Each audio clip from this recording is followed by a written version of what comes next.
Syntex Software, a now defunct gaming company, unfortunately, and Micropose, another defunct gaming company, present one of my favorite games of all time, Master of Magic.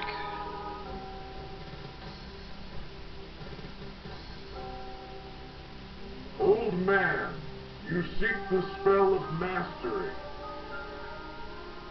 You have come too late. My wealth has already met the request. If that is the truth, then your work must stop.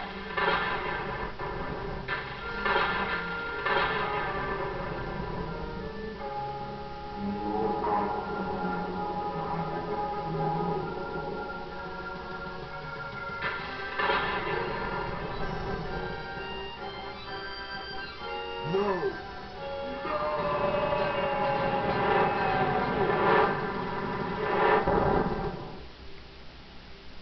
Master of Magic, also known as, or also abbreviated as, MOM. M-O-M. We love MOM. Let's play Master of Magic.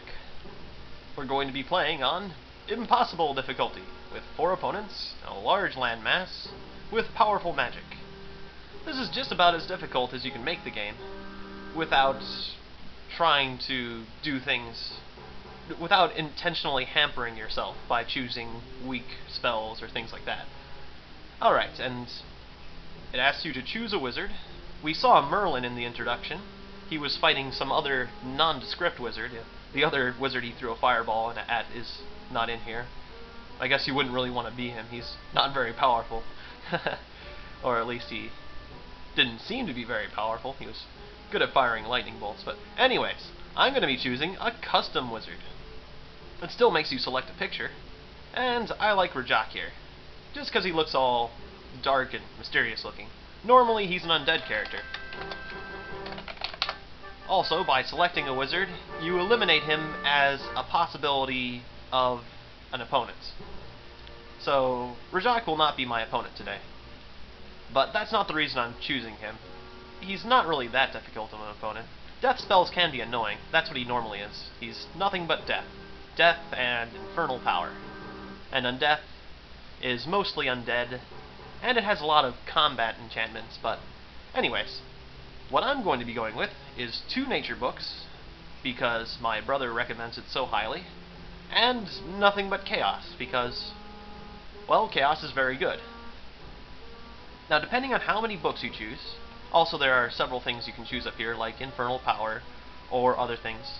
Warlord's pretty nice. There's a lot of interesting abilities that cost spell picks. So, for example, if I choose Mirian here, I have to take 3 less books. But I get the option of choosing Mirian races, or Warlord, which increases the power of your troops, or a lot of other things. Anyways, mostly chaos, and 2 nature books. And also, if you choose nothing but 1 category, you'll get a mana bonus and some discounts, and also a better choice of spells. Instead of a bunch of common spells, I get 2 uncommon spells and 1 rare spell. These are much more powerful. You got like the Chaos Spawn, or the Doom Bolt, or the Doom Bat. Very nice spells, but it's definitely, or absolutely worth it, to take the 2 nature books, and to take a hit, and to only receive combat spells. Or to only receive common spells. Did I say combat? To take a hit in my initial spells for chaos, and to only receive common spells. Because Hellhounds are really good, so I'm okay with this. Starting with Hellhounds is fair enough. Corruption's not very useful. The rest of these spells are just okay.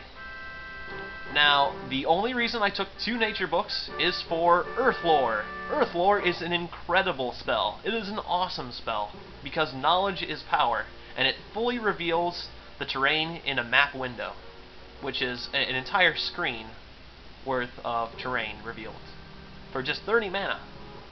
And then there are the Arcane races and the Mirian races. There are 2 different worlds, and they're connected through towers, as you'll find out. The Mirian races are much more powerful. In fact, just about everything in the Mirian world is more powerful. But I cannot choose the Mirian races because I did not choose that Mirian trait. Dwarves are incredible. That's what my brother likes. He likes Dwarven Hammerhands. They're very cheap bastards. Very powerful units. Trolls are good too. They regenerate. Draconians can fly. Dark Elves give you extra mana. Beastmen are good at offense and also give you extra mana, but not as much as Dark Elves. Anyways, I won't be able to select them. I'm going to be going with halflings because they give you extra food and they're lucky and things like that. Barbarians are nice too. They grow very fast. Lizardmen can walk over water. Nomads are good at trading. And elves give you mana, but not as much as Dark Elves. Anyways, I don't need to explain every single race. Let's get on with the show. And then finally you select your color, or banner. I like red.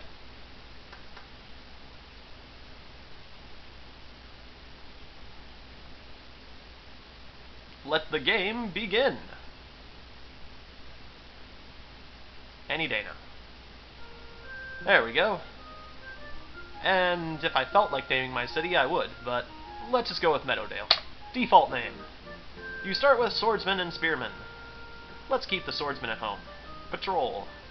And the spearmen can go off and explore. And we immediately start casting Earth Lore, because that is how we explore. Now I'm going to my mana screen, putting all my points into mana. I can also research new spells, or increase my skill. Your casting skill is how much mana you can put to spells every turn. Every turn I can channel 22 points into my spells, whereas I only generate 11, so I'm going to need to get more mana if I want to use all my skill. Okay, my first town, which, how much food are we producing? 5 food. Halflings are the best farmers in the game. They give you lots of food. We're going to convert them to workers. Well, not all of them, otherwise one of our people will starve. We're going to convert most of our people to workers. It gives us more production rather than food. Townspeople can only be farmers or workers. There is no other choice. Oh yes, and halflings, I keep saying that, halflings are lucky, which means that they get +1 to all their rolls. Melee, defense, resistance, it's just a +1 to everything. It's really nice. Also, important to note, all halfling units have 8 figures. What this means is that it looks like they have 1 hit points, but they actually have 8 hit points, because there's 8 of them.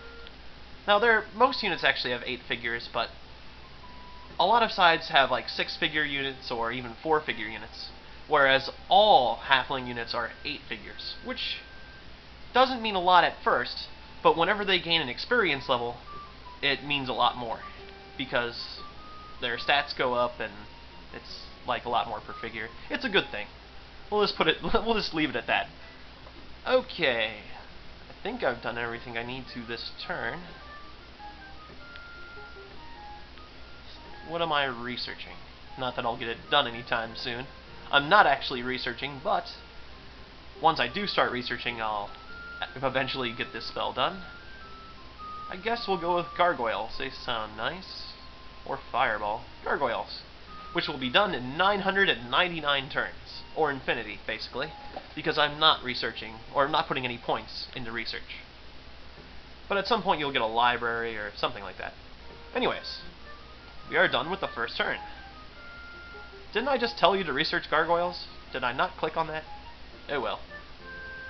I am producing 2 excess food, but there's nothing that can be done about that. Well, there's something I can do about that. I can convert one of my people to a worker, but then I'll be starving. I'll have -1 food. That's a bad thing.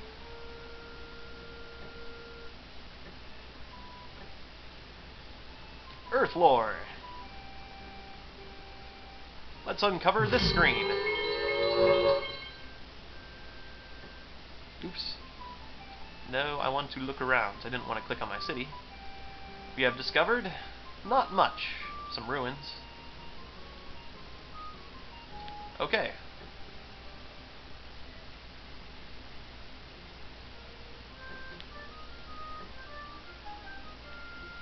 Well, at least I'm not on an island. Or at least not on a small island. Anyways. Oh yes, I forgot to cast my new spell. Cast Earthlore again. Do not wait.